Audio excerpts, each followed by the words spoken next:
Oiê! Que alegria que é te ter aqui mais uma semana. Esse vídeo é a continuação de um bate-papo que a gente está tendo sobre educação tradicional e suas ferramentas. Então, se você perdeu o vídeo das últimas 2 semanas, volta lá, porque ele é muito importante para você se contextualizar. Nesse vídeo especificamente, a gente vai falar sobre as consequências, né? Já que eu não posso usar punição, será que é legal usar consequências? Então, vamos lá explorar esse assunto.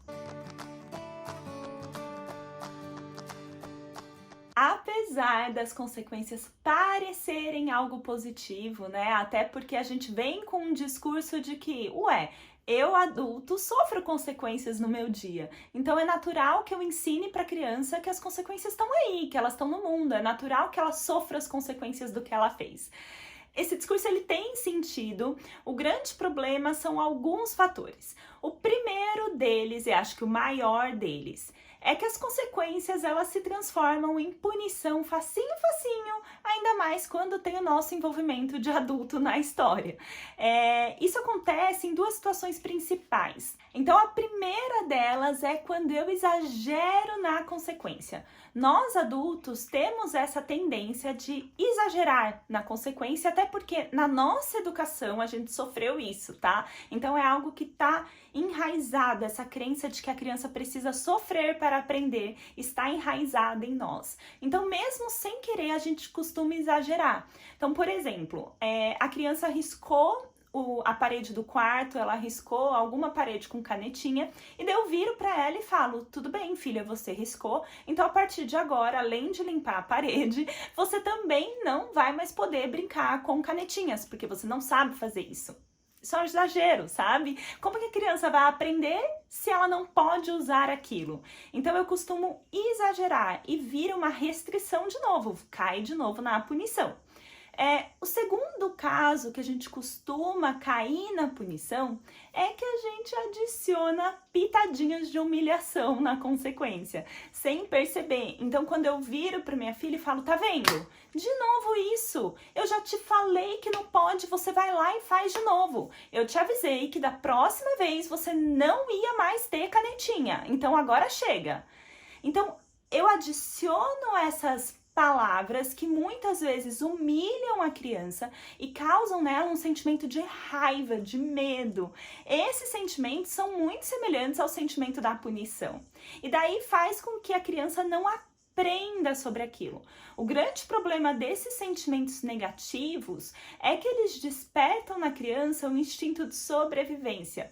Esse é um tema que eu vou trazer em outro vídeo com mais detalhes, mas basicamente, diante de sentimentos negativos, a criança se vê numa situação que ela precisa se defender daqueles sentimentos. Então ela não aprende com a situação. Ela simplesmente fica: tá vendo? Minha mãe não gosta de mim. Ou tá vendo? Minha mãe só me trata mal. Olha só como ela é. Ou eu sou ruim, né? Eu não faço nada errado, nada certo. Então ela se coloca numa posição de sentimentos negativos que a impedem de aprender com aquela situação. As consequências elas podem ser positivas quando elas são o que chamamos de consequências naturais. Elas são muito semelhantes ao que acontece com nós adultos. Então, por exemplo, se eu não seguir o meu planejamento financeiro, né? Se eu não seguir o meu orçamento, uma consequência natural é eu ficar endividada. Ninguém precisou me punir, ninguém externamente veio e me disse: olha, agora a sua consequência é que você não sai mais, agora a sua consequência é que você não se diverte mais. Não, eu simplesmente sei, putz, acontece, né? A vida traz essa consequência, então eu não cumpri meu orçamento, eu fico endividado. Nas crianças, a gente pode usar alguns exemplos. Então, por exemplo, o seu filho não comeu na hora do almoço, uma consequência natural seria ele ficar com fome. Ou o seu filho estava brincando de massinha e ele não guardou as massinhas, ele não tampou as massinhas, uma consequência natural é a massinha endurecer e ele não ter mais essa massinha. Entende? Eu não preciso do adulto ali no meio, na situação, dizendo qual que é a consequência. Ela naturalmente acontece. Mas mesmo assim, essas consequências têm a sua ressalva e por dois motivos. O primeiro motivo é pelo desenvolvimento da criança, né? Normalmente atrelado à idade dela, pela fase que ela tá. A criança, ela tá aprendendo ainda o que é causa e consequência. Então, muitas vezes, ela não entende ainda que determinado comportamento hoje, determinada escolha dela agora, vai ter uma consequência no futuro. Então, ela não entende isso na sua plenitude. Ela não pensa lá na hora de, ai, se eu não tampar a minha massinha, eu vou ficar sem. Ela não tem esse entendimento. E daí, eu particularmente acho que é injusto com ela a gente fazer com que ela tenha essa decisão, que ela experimente algo que ela ainda não está preparada para aquilo, entende? Você adulto, a gente adulto, nós com o nosso cérebro já desenvolvido, né, a gente entende, a gente sabe que se a gente correr no trânsito, por exemplo, nós podemos ter a consequência de levar uma multa. E daí a gente racionalmente, livremente decide. Eu tomo uma decisão consciente de que se eu correr, eu corro o risco de levar uma multa, né? Na liberdade, eu decido aquilo. A criança, ela não tem essa capacidade ainda. Então, muitas vezes, ela age daquela maneira, mas ela não sabe, ela não tem essa capacidade de decidir livremente qual vai ser a consequência daquilo. O segundo motivo das consequências naturais terem a sua ressalva é porque dificilmente nós adultos conseguiremos deixar elas acontecerem.